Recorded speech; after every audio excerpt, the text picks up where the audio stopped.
ശ്രീ മാത്സിലേക്ക് സ്വാഗതം.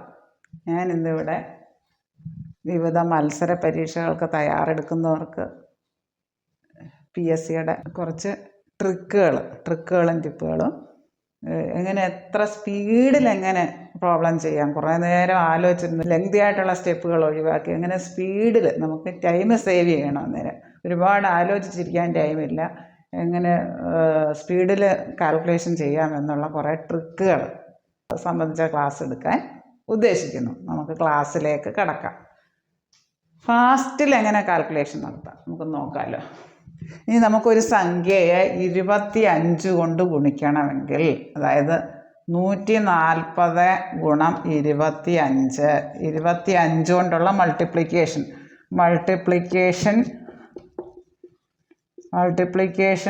ബൈ 25 എന്ന നമ്പർ കൊണ്ട് ഏത് സംഖ്യ ഇൻറ്റു ചെയ്യണമെങ്കിലും സ്പീഡിലുള്ള ഇത് പറഞ്ഞുതരാം. അപ്പോൾ ഇതിൻ്റെ 25ൻ്റെ കൂടെ കിടക്കുന്ന സംഖ്യ ഏതാ? 140. ആദ്യം 140ൻ്റെ പകുതി എഴുതുക, അതായത് 70. ഇനി അതിൻ്റെയും പകുതി എഴുതുക 35. എന്നിട്ട് 100 കൊണ്ട് ഇൻറ്റു ചെയ്താൽ മതി, 3500 വരും. പെട്ടെന്ന് ഉത്തരം കിട്ടിയില്ലേ? ആദ്യം 140, അതിൻ്റെ കൂടെ 25 കൊണ്ട് ഏത് സംഖ്യയാണോ ഗുണിക്കുന്നത് അതിൻ്റെ പകുതി എഴുതുക, അതിൻ്റെയും പകുതി എഴുതുക, അതായത് 70. 140ൻ്റെ പകുതി 70, 70ൻ്റെ പകുതി 35, എന്നിട്ട് 100 ഇട്ട് ഗുണിച്ചാൽ മതി, 3500 കിട്ടും. ഇങ്ങനെ ഏത് പ്രോബ്ലം നമുക്ക് സ്പീഡിൽ ചെയ്യാൻ പറ്റും.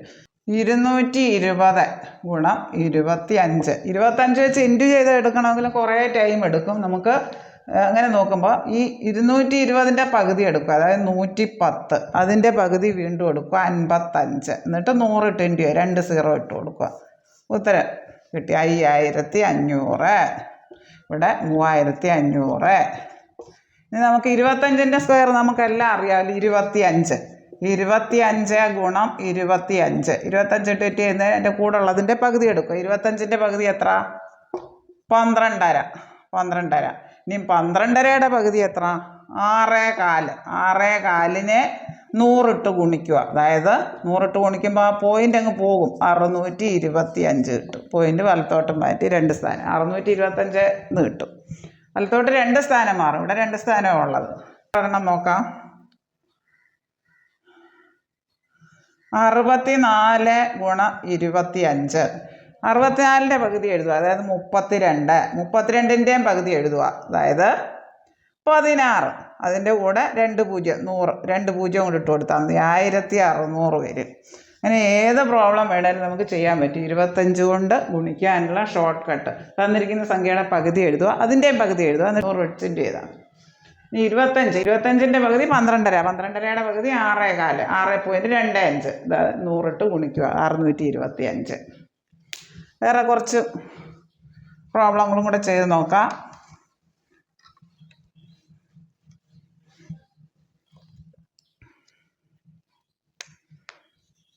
50 ഗുണം 25. 88 ഗുണം 25. 250 ഗുണം 25. നമുക്ക് നോക്കാമല്ലോ. 140ൻ്റെ പകുതി എഴുതുക 70ൻ്റെയും പകുതി എഴുതുക 35, അതിൻ്റെ കൂടെ 2 0 ഇട്ട് കൊടുത്താൽ മതി, ഇത്രയും കിട്ടും ഉത്തരം 3500. ഇനി 50ൻ്റെ പകുതി എഴുതുക, 50ൻ്റെ പകുതി എത്ര? 25. 25ൻ്റെ പകുതി എത്ര? 12.5, അതിൻ്റെ കൂടെ 100 ഇട്ട് ഇൻറ്റു ചെയ്താൽ മതി, അതായത് 2 0 ഇട്ട് കൊടുക്കാന്ന് പറയും, 100 ഇട്ട് ഇൻറ്റു ചെയ്യുക, അതായത് 12 കഴിഞ്ഞിട്ട് 1 സ്ഥാനമാണ് 5. അപ്പോൾ 2 സ്ഥാനം വലത്തോട്ട് മാറേണ്ടതുകൊണ്ട് സ്ഥാനം ഇല്ലാത്തതുകൊണ്ട് ഒരു 0 കൂടി ഇട്ട് കൊടുത്തു. 100 ഇട്ട് ഇൻറ്റു ചെയ്യുമ്പോൾ വലത്തോട്ട് മാറും പോയിന്റ്. 88 ഇൻറ്റു 25, 88 44 വരും, അതിൻ്റെ പകുതി, അതിൻ്റെയും പകുതി 22, പിന്നെ 100 ഇട്ട് ഇൻറ്റു ചെയ്താൽ മതി, 2200 വരും ഉത്തരം, 2200. ഇനി 250 ഇൻറ്റു 25, 250ൻ്റെ പകുതി എത്രയാണ്? 125 വരും. ഇനി അതിൻ്റെയും പകുതി എത്ര വരും? 62.5 വരും, 62.5 ഗുണം 100, അതായത് 62 വലത്തോട്ട് മാറും. ഇവിടെ ഒരു സ്ഥാനം ഉള്ളതുകൊണ്ട് ഒരു 0 കൂടി ഇട്ട് കൊടുത്തു, 100 ഇട്ട് ഇൻറ്റു ചെയ്യുമ്പോൾ പോയിൻ്റ് കിടക്കുന്നിടത്തുനിന്ന് വലത്തോട്ട് മാറും. 25 വെച്ച് ഏതൊരു സംഖ്യയും മൾട്ടിപ്ലൈ ചെയ്യാൻ ഗുണിക്കുമ്പോഴുള്ള ഷോർട്ട് കട്ട് മെത്തേഡാണിത്. ഒറ്റയുടെ സ്ഥാനത്ത് 5 വരുന്ന സംഖ്യകളുടെ സ്ക്വയർ കാണാനുള്ള എളുപ്പവഴി 35ൻ്റെ സ്ക്വയർ എന്ന് പറഞ്ഞാൽ ആദ്യം 5ൻ്റെ സ്ക്വയർ എഴുതുക. ഇതിൽ 5ൻ്റെ സ്ക്വയർ എഴുതുക. പിന്നെ 3, പിന്നുള്ള സംഖ്യ ഏതാ? 3ഉം അതിൻ്റെ തൊട്ടടുത്ത സംഖ്യയും കൂടെ ഗുണിക്കുക. 3ഉം 4ഉം കൂടെ ഗുണിച്ചാൽ 12, 1225. ഇനി 55ൻ്റെ സ്ക്വയർ നോക്കാം നമുക്ക്. 5 ഒറ്റയുടെ സ്ഥാനത്ത് ആദ്യം 5 വരുന്ന സംഖ്യയുടെ സ്ക്വയറാണ് പറയുന്നത്. അതായത് എങ്ങനെ നോക്കാം? ആദ്യം ഇതിൻ്റെ സ്ക്വയർ എഴുതുക, 5ൻ്റെ സ്ക്വയർ എഴുതുക. പിന്നെ ഇവിടെ ഉള്ള സംഖ്യ ഏതാ? 5. 5ൻ്റെ കൂടെ തൊട്ടടുത്ത സംഖ്യയും കൂടി എന്ത് ചെയ്യുക? 5 × 6 30, 3025. പെട്ടെന്ന് ആൻസർ കിട്ടി. നമ്മളിത് ഒരുപാട് ലെങ്തി ആയിട്ട് ചെയ്യാൻ നിൽക്കണ്ട. ഇതുപോലുള്ള ട്രിക്കുകളൊക്കെ മനസ്സിലാക്കി വെച്ചിരുന്നാൽ പെട്ടെന്ന് ചെയ്യാൻ പറ്റും. 85ൻ്റെ സ്ക്വയർ വർഗ്ഗം, അതായത് 5ൻ്റെ സ്ക്വയർ എഴുതുക, ആദ്യം ഉള്ളതിൻ്റെ സ്ക്വയർ. പിന്നെ 8ആണ് ഇവിടെ ഉള്ളത്. 8 അതിൻ്റെ തൊട്ടടുത്ത സംഖ്യയും കൂടെ ഗുണിച്ച് ഇവിടെ എഴുതുക. നമുക്ക് ഉത്തരം കിട്ടിക്കഴിഞ്ഞ് 89 72. വേറെ എണ്ണം നോക്കാം. 65ൻ്റെ സ്ക്വയർ നോക്കാമല്ലോ. 5ൻ്റെ സ്ക്വയർ എഴുതുക ആദ്യം. 5ൻ്റെ സ്ക്വയർ 25. പിന്നെ ഇവിടെ 6ആണ് ഉള്ളത്. 6ഉം അതിൻ്റെ തൊട്ടടുത്ത സംഖ്യയും കൂടെ ഗുണിച്ചാൽ മതി. 6 7 42, 4225. ഇത് സ്ക്വയർ കാണുന്നതിനുള്ള ഒരു ട്രിക്കാണ്. 5 ഒറ്റയുടെ സ്ഥാനത്ത് വരുന്ന സംഖ്യകളുടെ സ്ക്വയർ. 35 ഒറ്റയുടെ സ്ഥാനത്ത് 5, 55 ഒറ്റയുടെ സ്ഥാനത്ത് 5, 85 ഒറ്റയുടെ സ്ഥാനത്ത് 5, 65. അങ്ങനെയുള്ളത് നമ്മൾ ആദ്യം 5ൻ്റെ സ്ക്വയർ എഴുതുക. പിന്നെ അതിൻ്റെ കൂടെ കിടക്കുന്ന സംഖ്യ ഏതാണ്? ഇവിടെ 6ഉം അതിൻ്റെ തൊട്ടടുത്ത സംഖ്യയും കൂടെ ഇൻറ്റു ചെയ്യുക. 6ഉം 7ഉം കൂടെ 42. അത് ഇപ്പുറത്തടുത്ത സൈഡിൽ എഴുതുക. ഇവിടെ 85ൻ്റെ സ്ക്വയർ ആദ്യം 5ൻ്റെ സ്ക്വയർ എഴുതുക. പിന്നെ ഇവിടെ 8ആണെന്നുള്ളത് 8ഉം 9ഉം കൂടെ ഗുണിച്ച് ഇവിടെ എഴുതുക. അതിൻ്റെ ഇടത് ഭാഗത്തായിട്ട് എഴുതുക. അപ്പോൾ 55ൻ്റെ സ്ക്വയർ, 5ൻ്റെ സ്ക്വയർ എഴുതുക 25. 5 പിന്നെ ഇവിടെ ഉള്ളത്. 5ഉം 6ഉം തൊട്ടടുത്ത സംഖ്യയും കൂടെ ഗുണിച്ച് 5 6 30. അതിൻ്റെ ഇടത് ഭാഗത്തായിട്ട് എഴുതുക. അപ്പോൾ 35ൻ്റെ സ്ക്വയർ, 5ൻ്റെ സ്ക്വയർ 25, 3ഉം പിന്നെ തൊട്ടടുത്ത സംഖ്യ 3 4 12. അത് ഇവിടെ ആയിട്ട് എഴുതുക. 25ൻ്റെ സ്ക്വയർ കാണാം. സ്പീഡിൽ സ്ക്വയർ കാണാൻ ആദ്യം 5ൻ്റെ സ്ക്വയർ എഴുതുക 25. ഇത് 5ൻ്റെ സ്ക്വയർ എഴുതുക. പിന്നെ 2ൻ്റെ സ്ക്വയർ എഴുതുക 4. പിന്നെ ഇത് 3ഉം കൂടെ ഗുണിക്കുക. 2ഉം 5ഉം 2ഉം കൂടെ, അതായത് 20 വരും. ഒറ്റയുടെ സ്ഥാനം വിട്ട് എഴുതിയിട്ട് കൂട്ടിയാൽ മതി. 625. 25ൻ്റെ സ്ക്വയർ 625. ഇനി വേറെ എണ്ണം നോക്കാം. 5 തന്നെ വരണമെന്നില്ല, വേറെ നോക്കാം. 36ൻ്റെ സ്ക്വയർ നോക്കാം. വർഗ്ഗം കാണുന്നത് എങ്ങനെ നോക്കാം? ആദ്യം 6ൻ്റെ സ്ക്വയർ എഴുതുക 36. പിന്നെ ഈ 3ൻ്റെ എഴുതുക 9, 3ൻ്റെ സ്ക്വയർ. ഇനി ഇത് 3ഉം കൂടെ ഗുണിക്കുക. 2 3 6 6 6 36 ഗുണിച്ചിട്ട് ഈ 2ഉം ഈ 6ഉം ഈ 3ഉം കൂടെ ഗുണിക്കുക. അതായത് 36. 2 6 12 3 36. ഒറ്റയുടെ സ്ഥാനം വിട്ട് എഴുതിയിട്ട് വെറുതെ കൂട്ടിയാൽ മതി. 1296 വരും. 36ൻ്റെ സ്ക്വയർ 1296. വേറെ സംഖ്യ നോക്കാം. 54ൻ്റെ സ്ക്വയർ നോക്കാം. 54ൻ്റെ ആദ്യം 4ൻ്റെ സ്ക്വയർ എഴുതുക, അതായത് 16. പിന്നെ ഇവിടെ 4ൻ്റെ എഴുതുക. പിന്നെ ഇവിടെ 5ൻ്റെ എഴുതുക 25. പിന്നെ ഇത് 3ഉം കൂടെ ഗുണിക്കുക. 2 5 10 4 40. ഒറ്റയുടെ സ്ഥാനം വിട്ടിട്ട് എഴുതുക, വെറുതെ കൂട്ടി എഴുതുക. എന്നിട്ട് 9 2916 വരും. 54ൻ്റെ സ്ക്വയർ. ഇനി വേറൊരെണ്ണം നോക്കാം. 32ൻ്റെ സ്ക്വയർ, അതായത് ആദ്യം ഈ 2ൻ്റെ സ്ക്വയർ എഴുതുക 4. പിന്നെ 3ൻ്റെ സ്ക്വയർ എഴുതുക 9. അപ്പോൾ ഈ 3 അക്കം ഉണ്ടെന്ന് നമുക്കറിയാമല്ലോ. 20ൻ്റെ സ്ക്വയർ 400 വരുമല്ലോ. അപ്പോൾ 32ൻ്റെ സ്ക്വയർ, ഇവിടെ 2ൻ്റെ സ്ക്വയർ 4, ഇവിടെ 3ൻ്റെ സ്ക്വയർ 9. അപ്പോൾ ഇടയ്ക്ക് അങ്ങനെയുള്ള സംഖ്യ വരുമ്പോൾ ഇടയ്ക്കൊരു 0 ഇട്ട് കൊടുക്കുക. പിന്നെ ഇത് 3ഉം കൂടെ ഗുണിക്കുക. 2ഉം 2ഉം 3ഉം കൂടെ, അതായത് 4 3 12. എന്നിട്ട് കൂട്ടിയാൽ മതി. ഒറ്റയുടെ സ്ഥാനം വിട്ടിട്ട് ഇത് 3ഉം കൂടെ ഗുണിക്കുക. 2 2 3 3 4 12. ഇവിടെ ഒറ്റയുടെ സ്ഥാനം വിട്ട് എഴുതിയിട്ട് കൂട്ടുക. 1024. 32ൻ്റെ സ്ക്വയർ എത്ര വരും? 1024. 1 + 2 + 3 + etc. 10 എന്ന് പറഞ്ഞാൽ അതുപോലെ തന്നെ 1 + 2 + 3 + etc. +100. അതായത് ലാസ്റ്റിൽ വരുന്ന 10 100 1000 10,000 അങ്ങനെ. 1 + 2 + 3 + etc. +1000.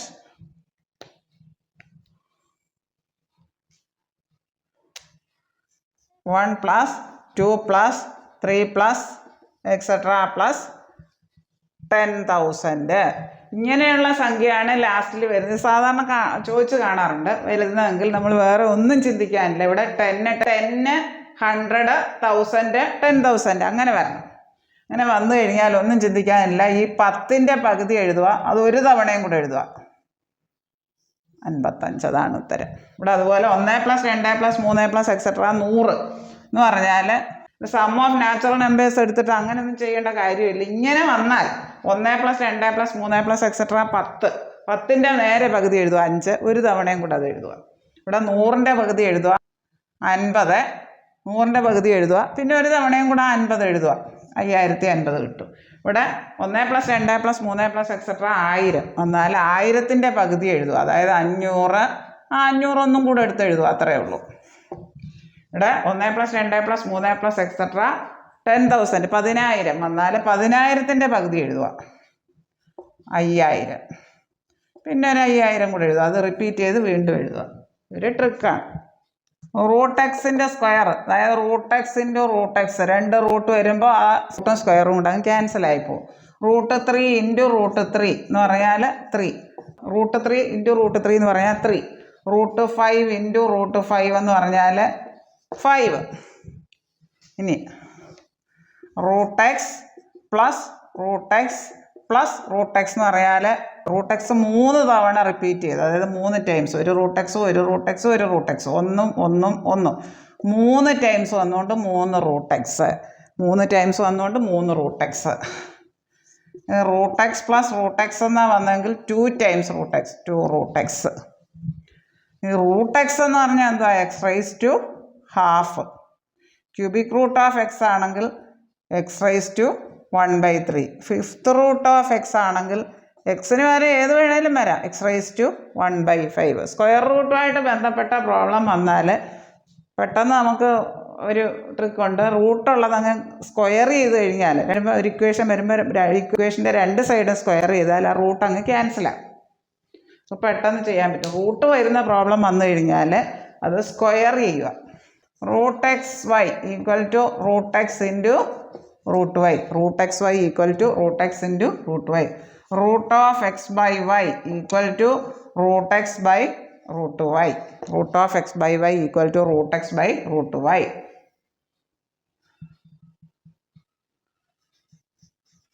x/y⁴ എന്ന് പറഞ്ഞാൽ x⁻², രണ്ടിനുമുണ്ട്, y⁻². ഇനി xy സ്ക്വയർ അല്ലെ xy⁻m എന്ന് പറഞ്ഞാൽ x⁻m × y⁻m, ബ്രാക്കറ്റുള്ള രണ്ടിനും ⁻m ആണ്. √xy എന്ന് പറഞ്ഞാൽ √x × √y, അതായത് √5 × √3 എന്ന് നമുക്ക് √5 × √3 എന്ന് എഴുതാം. √x/y, √2/3 എന്ന് പറഞ്ഞാൽ √2/√3. √x/y എന്ന് ജനറലായിട്ട് പറയാം √x/√y. x/y ½ എന്ന് പറഞ്ഞാൽ x⁻½ xy m എന്ന് പറയാം x⁻m × y⁻m.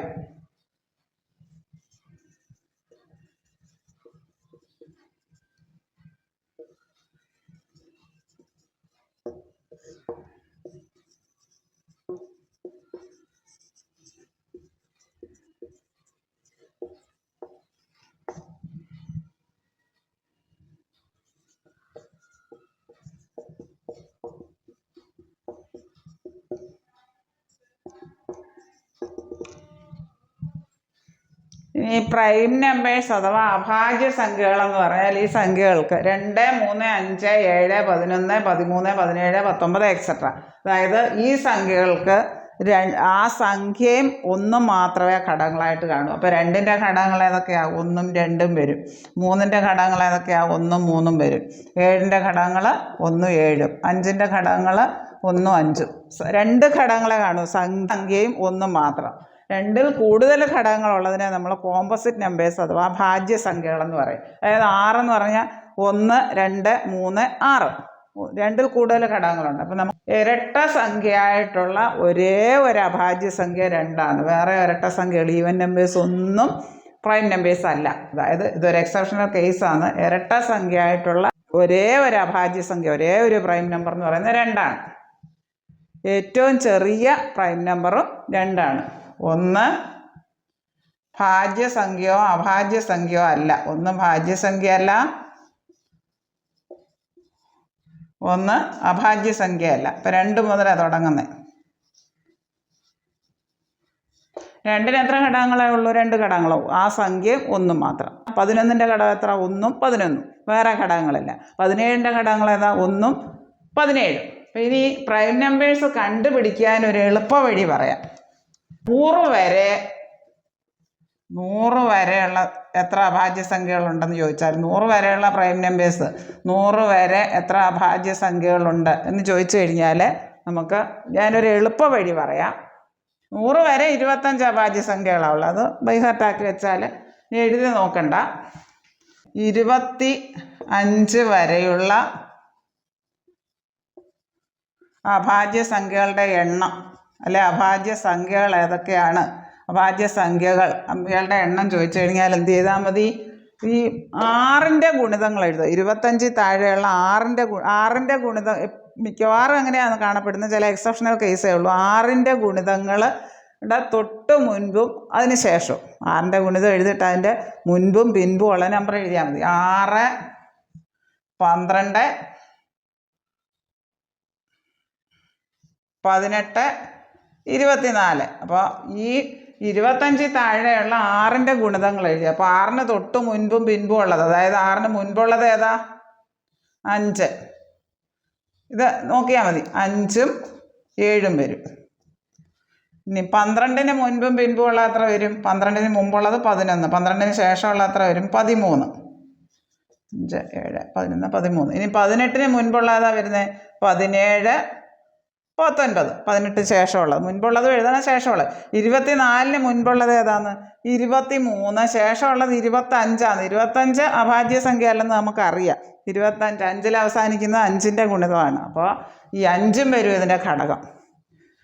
1, 5, 25. ഇത്രയും ഘടകങ്ങൾ വരും. 2ൽ കൂടുതൽ ഘടകമായ ഇതൊരു എക്സെപ്ഷണൽ കേസാണ്. അതുകൊണ്ട് ഇപ്പോൾ എത്ര അഭാജ്യ സംഖ്യകളുണ്ട്? 1, 2, 3, 4, 5, 6, 7. ഇങ്ങനെ എത്ര 7 എണ്ണം ഉണ്ടെന്ന് എങ്ങനെ കണ്ടുപിടിക്കുക? 6ൻ്റെ ഗുണിതങ്ങൾ മനസ്സിൽ കണക്കൂട്ടിയാലും മതി. 6, അതിന് തൊട്ട് മുമ്പുള്ളതും പിൻപുള്ളതും. 5, 7.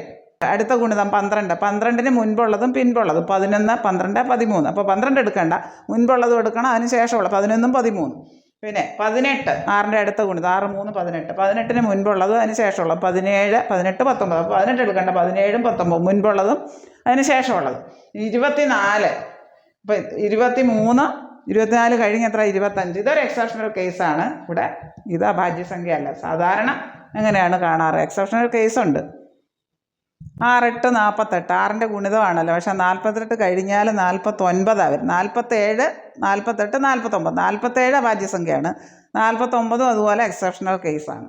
അങ്ങനെ നോക്കുന്നത് ഒഴിച്ചാൽ നമുക്ക് പെട്ടെന്ന് 6ൻ്റെ ഗുണിതം മനസ്സിൽ കണക്കൂട്ടിയാൽ അതിൻ്റെ അപ്പുറം ഇപ്പുറമുള്ള സംഖ്യ നോക്കിയാൽ അത് വേറെ ഘടകങ്ങളുണ്ടെങ്കിൽ നമുക്കതങ്ങ് അവോയ്ഡ് ചെയ്താൽ മതി. എക്സെപ്ഷണൽ കേസ് 3-4 കേസുകളെ വരുന്നുള്ളൂ.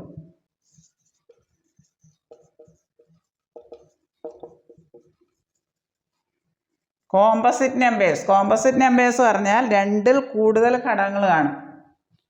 4 ഒരു കോമ്പസിറ്റ് നമ്പറാണ്. അതിൻ്റെ ഘടകങ്ങളൊക്കെ ഏതാണ്? 1, 2, 4. 1ൻ്റെ ടേബിൾ എല്ലാം കിട്ടും, 2ൻ്റെ മൾട്ടിപ്ലിക്കേഷൻ ടേബിൾ എല്ലാം കിട്ടും, 4ൻ്റെ മൾട്ടിപ്ലിക്കേഷൻ ടേബിൾ എല്ലാം കിട്ടും. 6 ഒരു ഭാജ്യസംഖ്യയാണ്. ഭാജ്യസംഖ്യ. കോമ്പസിറ്റ് നമ്പറിന് മലയാളം ഭാജ്യസംഖ്യ എന്ന് പറയും. ഭാജ്യസംഖ്യ. 6ൻ്റെ ഘടകങ്ങൾ ഏതൊക്കെയാണ്? 1, 2, 3, 6. കണ്ടോ? ഇതിനെല്ലാം 2ൽ കൂടുതൽ ഘടകങ്ങളുണ്ട്. അങ്ങനെയുള്ളതിനെ നമ്മൾ ഭാജ്യസംഖ്യ അല്ലെങ്കിൽ കോമ്പസിറ്റ് നമ്പേഴ്സ് എന്ന് പറയും.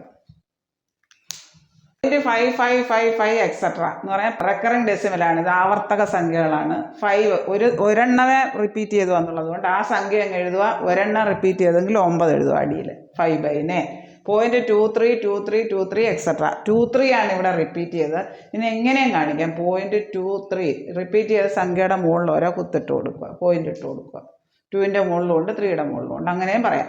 അതായത് 2 സംഖ്യകളാണ് റിപ്പീറ്റ് ചെയ്തത്. റിപ്പീറ്റ് ചെയ്ത സംഖ്യ അങ്ങ് എഴുതുക. 23 അല്ല റിപ്പീറ്റ് ചെയ്തത്. അതായത് 23 ബൈ എത്ര സംഖ്യകൾ റിപ്പീറ്റ് ചെയ്തു? 2 എണ്ണം. അതുകൊണ്ട് 99. 9 ഇട്ട് കൊടുക്കുക. ഇവിടെ 0.521, 521, 521 എക്സെട്ര. ആ റിപ്പീറ്റ് ചെയ്ത സംഖ്യ അങ്ങനെ തന്നെ അങ്ങ് എഴുതുക. 521 ബൈ 3 എണ്ണം റിപ്പീറ്റ് ചെയ്തുകൊണ്ട് 999. ഇവിടെ ഇനി ഇതൊരു വ്യത്യസ്തമായിട്ടുള്ളതാണ്. 0.5888 എക്സെട്ര.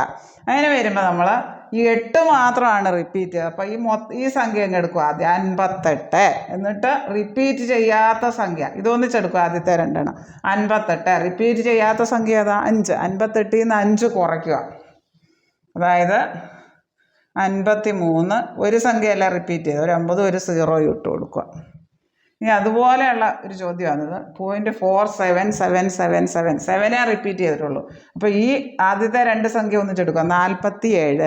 47ൽ നിന്ന് റിപ്പീറ്റ് ചെയ്യാത്ത ഒരു സംഖ്യ ഉണ്ടല്ലോ 4, അത് കുറയ്ക്കുക, അതായത് 43. ഒരു സംഖ്യ റിപ്പീറ്റ് ചെയ്തുകൊണ്ട് 9 ഇട്ട് കൊടുക്കുക, ഒരു 0 കൊണ്ട് ഇട്ട് കൊടുക്കുക. മനസ്സിലാക്കുക. ഈ വീഡിയോ നിങ്ങൾക്ക് വളരെയേറെ ഫലപ്രദമായി എന്ന് ഞാൻ വിശ്വസിക്കുന്നു. ഈ വീഡിയോ ഇനി എക്സാംസിന് തയ്യാറെടുക്കുന്നവർക്ക് ഇത് ഫാസ്റ്റിൽ കാൽക്കുലേഷൻസ് എങ്ങനെ ചെയ്യാം, കുറേ ട്രിക്കുകളും ടിപ്പുകളും ഒക്കെ ഉള്ള ലോങ് വീഡിയോസ് ഞാൻ ഇടുന്നതാണ്. നിങ്ങൾക്ക് എന്തെങ്കിലും അഭിപ്രായങ്ങളോ നിർദ്ദേശങ്ങളോ പറയാനുണ്ടെങ്കിൽ കമൻറ്റ് ബോക്സിൽ ഇടാവുന്നതാണ്. അതിനനുസരിച്ച് ഞാൻ എൻ്റെ ടീച്ചിങ്ങിന് മാറ്റം വരുത്തുന്നതാണ്. വീഡിയോ നിങ്ങൾക്ക് എല്ലാവർക്കും ഫലപ്രദമാകും എന്ന് ഞാൻ വിശ്വസിക്കട്ടെ. ഈ വീഡിയോ നിങ്ങളുടെ എല്ലാ കൂട്ടുകാരിലേക്കും ഇത് എത്തിക്കുക. വീഡിയോ ഇഷ്ടമായെങ്കിൽ ലൈക്ക് ചെയ്യുക, ഷെയർ ചെയ്യുക, സബ്സ്ക്രൈബ് ചെയ്യാൻ മറക്കല്ലേ. താഴെ കാണുന്ന ബെല്ലൈക്കൺ എനേബിൾ ചെയ്താൽ ഞാൻ ഇടുന്ന വീഡിയോസിൻ്റെ എല്ലാ നോട്ടിഫിക്കേഷൻസും നിങ്ങൾക്ക് ലഭിക്കുന്നതാണ്. താങ്ക്